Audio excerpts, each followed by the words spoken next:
खैबर में रात जो तकरीबन 11:30 वॻे फ़िरोज़ अली वल्द मोहम्मद आजिर मल्हा पंहिंजे कैबिन बंदि करे शिराज कॉलोनी घर वञी रहियो हुयो त नेशनल हाईवे UBL बैंक जे पुठियां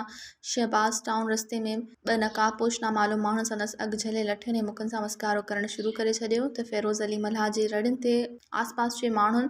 डोड़े आया त नकाबपोश जवाबदार फ़रार थियण में कामयाब थी विया। हुते वाक़े वारे हंधि बर वक़्तु खेबरानी पुलिस पहुची वई ऐं फ़िरोज़ अली मल्हा खां पंहिंजो बयानु वठी नामालूम माण्हुनि ते NC कटी ऐं होॾां फ़िरोज़ अली मल्हा संदसि वालिद सरवरी जमायत आजिर मल्हा ऐं भाइरनि शहबाज अली फयाज़ मल्हा ऐं मल्हा बिरादरी तरफ़ां शबीर अहमद मल्हा अल्लाह बचाए मल्हा ऐं ॿिया केतिरा ई मल्हा राति जो देरि सां 12 वॼे खैबर प्रेस क्लब ते अची एहतजाज कंदे ॿुधायो त नकाबपोश जवाबदारनि लठियूं मारण महिल चयो त केस तां हथ न खणंदो त तव्हांखे ओघरा नतीजा भोगणा पवंदा। ऐं असां IG Sindh DIG Hyderabad SSA Matiyali DSP खेबरानी वसवारनि खे अपील था करियूं त वाक़े जो जल्द नोटिस वरितो वञे। मज़ीद ख़बरनि ऐं तफ़सीलात लाइ विज़िट कयो असांजी वेबसाइट www.awamiNewsHD.com ऐं ॾिसंदा रहो अवामी न्यूज़ HD।